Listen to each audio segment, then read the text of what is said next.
years of working with ag business advocacy interests, and the Secretary mentioned it in her remarks. The buzzword was all in, meaning everybody is in. Everybody has some level of responsibility, and the legislature at that point, our political resolve was very, very strong. We don't want to hear this, it's them. It's not us, it's them. We don't want to hear it. Everybody's in, or nobody's in. And so we move forward, and in terms of the implementation of the law, I want to congratulate the agencies, and this is a new administration, but I want to congratulate the agencies for following through on the required ag practices and the forestry practices and the municipal and roads permitting. All of it is moving forward. There have been lots of opportunities, because I've watched the games over the years, for someone to just sort of stick their foot out there and slow this sled down just a little bit, or maybe get it to go off in another direction, and that hasn't happened. So from my legislative perspective and my water advocacy perspective, I want to thank the agencies that are up here for holding to the task. I would just add, it's a lot of work. And my agency actually has, we counted at one point, I think 14 rule-making initiatives, not all related to clean water, that we need to go forward with during calendar year 2017. So that's an enormous undertaking for an agency that, for all intents and purposes for this work, has a staff of about 300 to draw on. And it requires a lot of public outreach, as Laura and Representative Deen have both indicated, and a lot of time spent on our behalf sort of trying to perfect these rules and requirements to the extent that's possible within the structure provided by the legislature. And I think it's important just not to lose sight of that. I know Laura's faced some significant pushback in the ag community, where people just feel like the ground is changing underneath them as they stand, and they don't know what the rules are that they need to comply with. And I think we may start to see some of that in the developed land sectors too over the next 12 months as our permit programs roll out. And it's just something we need to be aware of, and constantly communicating with folks about the changes as they're about to occur. I think that's what I would have also added, that there's been a lot of statewide outreach, but the level of outreach now that's needed at the local level from towns and road commissioners and local farmers and just landholders is extensive, and people are confused, and there are really great resources available to people, and yet we just need to get them that information about how to get those resources, because we're sort of at this point now where it's individual to individual trying to figure out these rules for themselves and sort of how they fit into this and what they can do on their own property to help with water quality.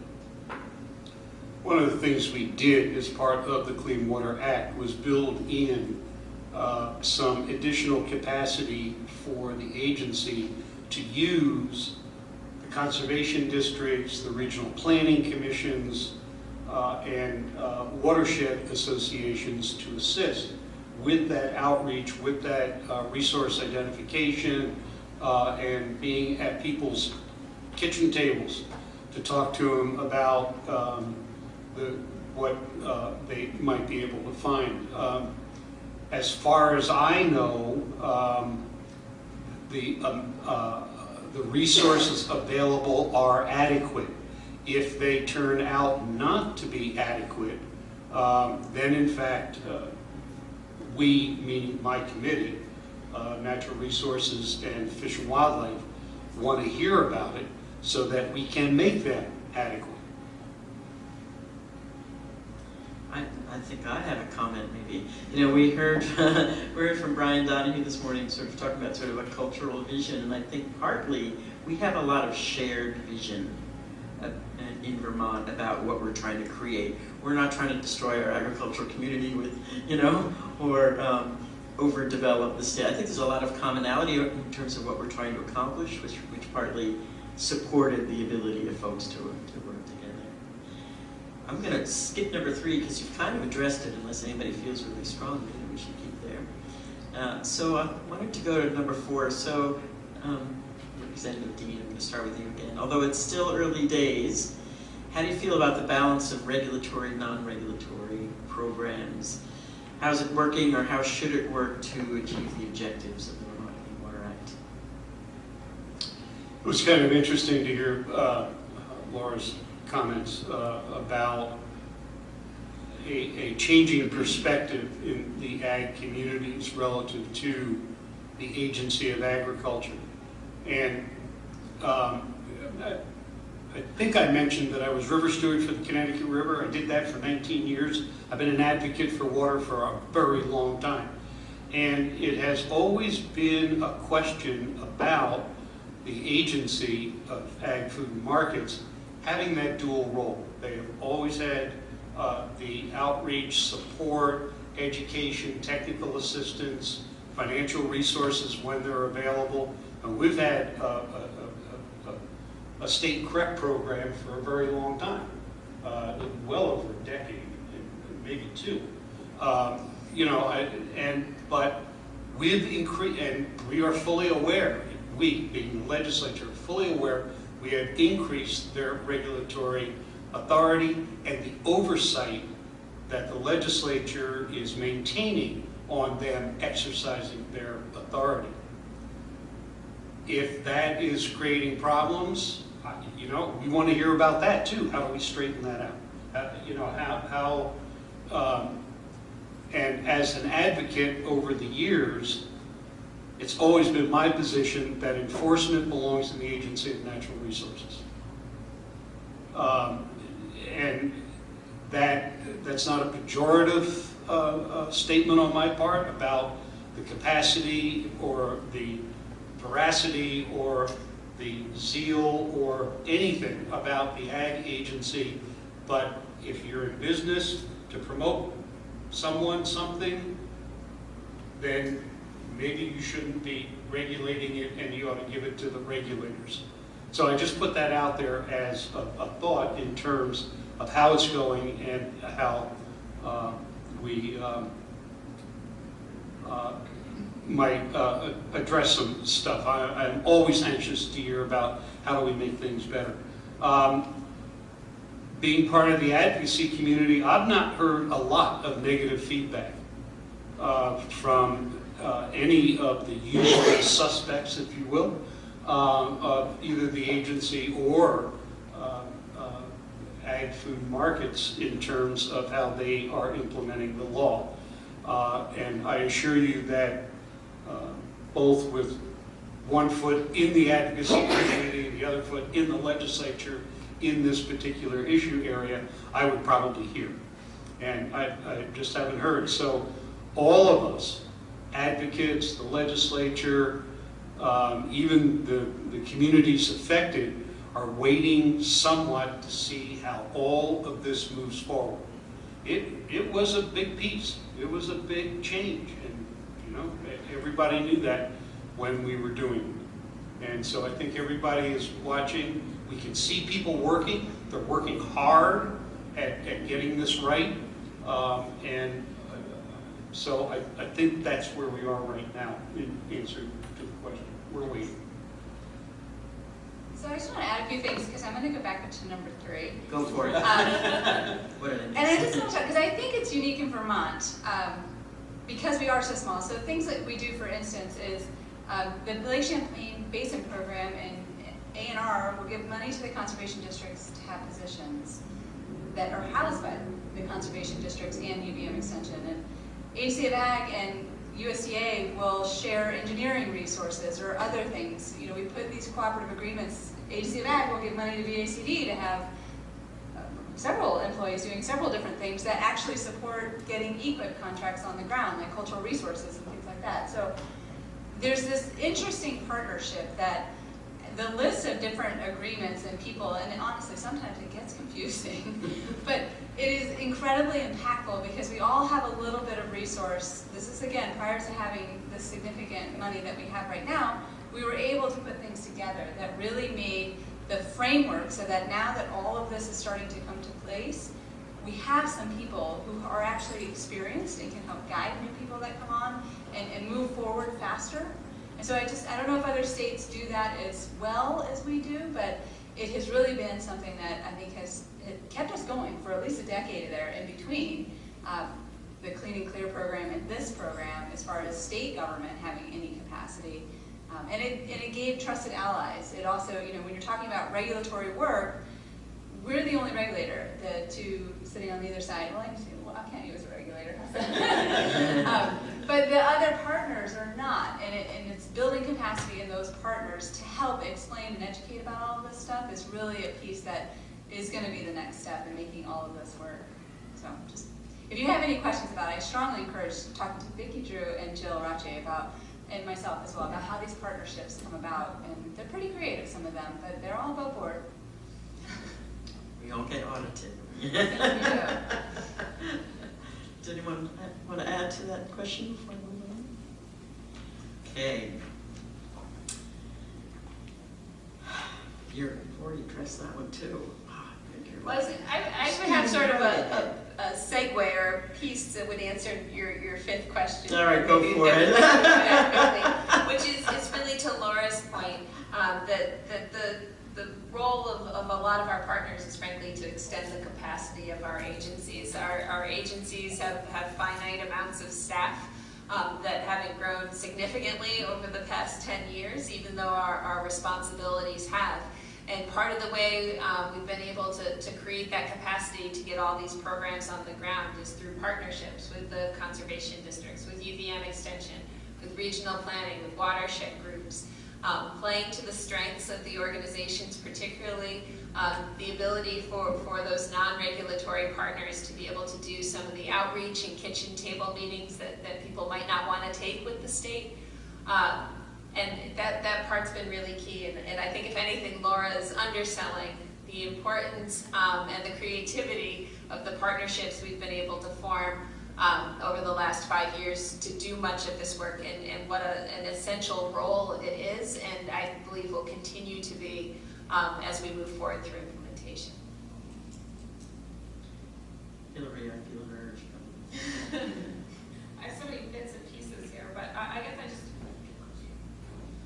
the main thing, I think, is that the relationships are really strong between the groups and the agencies. And so even outside of a formal meeting, we've had the opportunity to just reach out and have one-on-one discussions with people, or to pull people aside at a meeting that might be unrelated, to have conversations where you can really get into the details of something that might be affecting the people in your area, which has been really nice. And then I think, too, that our outreach, we're all, as conservation districts, kind of gearing up and beginning to do a big push for outreach for the new RAPs and the new AMPs for forestry and some of the new programs that are coming through to the towns.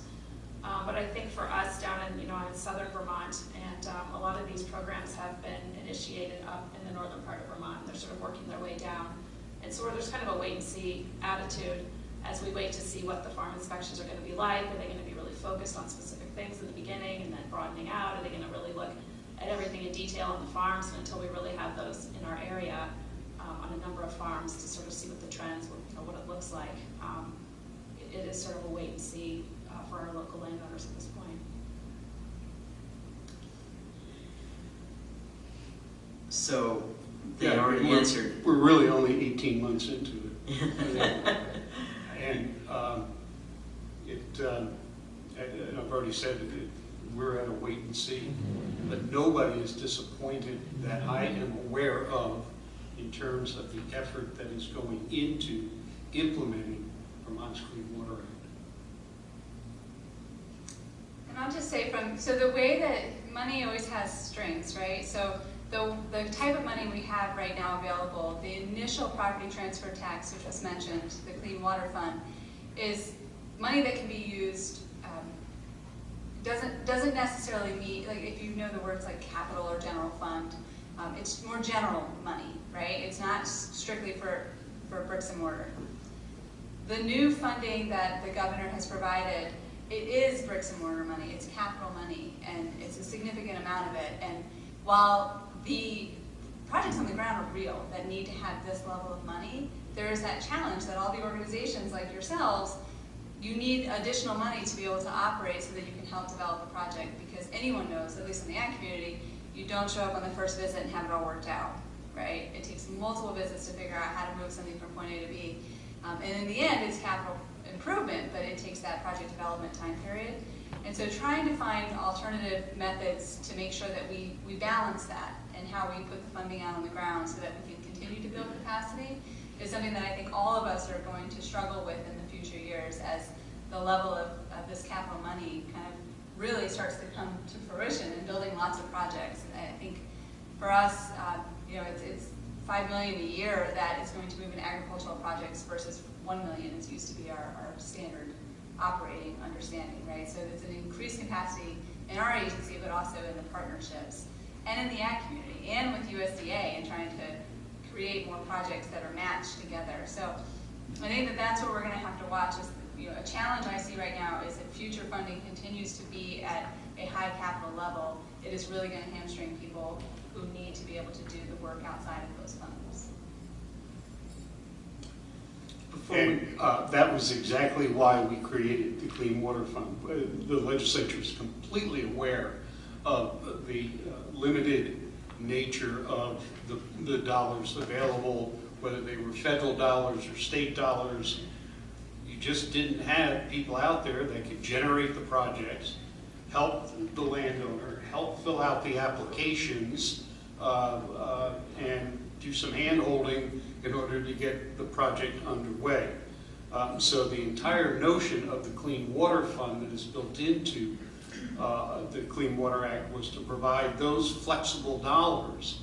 However, the agencies decided to get them out there in the field in order to provide those soft costs, or meet those soft costs. And then I'm immediately going to say that I am I can't believe how disappointed I am. The Clean Water Fund was in place 1 year, and my colleagues in the legislature raided it and took $1 million off the top, while giving us additional capital dollars after having taken away $1 million of the $5 million available of flexible money to recruit, plan, and help implement projects. And no matter how hard I tried to explain it, it just, there was this lollipop hanging out there, and it went to housing. I mean, if it had gone to advertising ski areas, I probably would have slit my wrist. But it did go to increased housing, so I think I even voted for the bill in the end. Here's that myopic view. The very first sentence I said when I started talking up here, water quality and water quality issues and everything's slow and it's hard, to see. Listen, it's right here, right now. If you don't do it now, it's going to cost more further out. And so I'm a little bit disappointed in my colleagues. And if you haven't picked up, so the Clean Water Fund is right now, it's interim, right? It sunsets in 2019. And so that's the next session. No, actually we did get it extended for 10 years. Oh. That was the deal that we struck that I think got my vote. We've now extended it for 10 years, but at $4 million a year, not 5. And I'm glad that my colleagues brought this up because I think I felt a little awkward doing it. It's a little self-serving to advocate up here for funding. But the effectiveness of the on-the-ground programs, it just increases so much with a little stability from year to year. So we can keep staff and keep the same programs, on the ground so farmers and people begin to recognize them. I think they're much more effective with a little financial stability. So I think I would like to address the how do you measure results question. I think it's a good one. Invite you to do that, and then we'll go back a little bit to challenges, and then invite Hilary to kind of give a closing on the local perspective. How's that sound? We have about 10 minutes till 3, but I think we can run over a little bit. We have a half-hour coffee break, so we can run over 10 minutes if we need to. So, how do you measure results? Starting with Julie Moore. That's a great question, and obviously a really important one. We have the benefit in Lake Champlain of an incredible long-term monitoring program. This is a program that's administered by the Lake Champlain Basin Program, has been in place since the early 90s, and results in consistent data collection across New York, Vermont, and Quebec. And it's the way we're going to ultimately measure the success of our efforts. The flip side to that is measuring results at the mouth of a river that's 80 miles long, and where we're working at practices at the scale of acres or even hundreds of acres. It's going to take a long time until we start to see changes at the mouths of these tributaries. We have models that suggest we're headed in the right direction, work that's being done by NRCS, work that's been done by USGS, both of which give confidence in the direction we're headed. But the other piece of that, as a result, is tracking really carefully the practices, the individual measures we put on the ground. My agency has developed a fairly comprehensive database tool, and from that database, we're going to produce an annual, what we're calling investment report, clean water investment report, for the legislature, but also for the public, to show where those dollars are being spent and how they're being used. And one of the other pieces we're working on right now, knowing that not everyone loves reports as much as the legislature does, is a web interface. So to make the database of projects searchable, allow people to go in and look for projects in a specific watershed or a specific town or a county, pull up what's been done, and also what we flagged as needing to be done, so that folks can get a sense where our priorities lie, where the activities are taking place, and what we see is coming next. And my strong hope is that that web interface will be ready early in 2018. I know that there's a lot of good work being done on it, and frankly, it benefits us in that same database will obviously support our Clean Water Investment Report. But I look forward to having that so that the public can come in and see exactly where those dollars are going on the ground. And we're working closely with the Ag Agency and the Agency of Transportation in particular too, to reflect their work in that report to the extent possible. So I'll just add a few things. If you're familiar with the Chesapeake, kind of a similar concept in Vermont about what is the, I call it phosphorus coefficient, right? So what is a barnyard practice worth? That kind of thing. So there's an expert panel that A&R and Ag and a number of other we're talented in Vermont as far as the number of really great experts we have on a national level that do live or work here. And so that group has been working to continually, and the plan is they will always be in place to look at the science and look at should we adjust anything. In addition to that, I would say, one thing I think from the ag community, confidentiality is a really big issue for them. And when you look at the resources that we see and work with on farmers, like through a nutrient management plan, for instance, there's an enormous amount of data about the progress being done on a farm in that plan.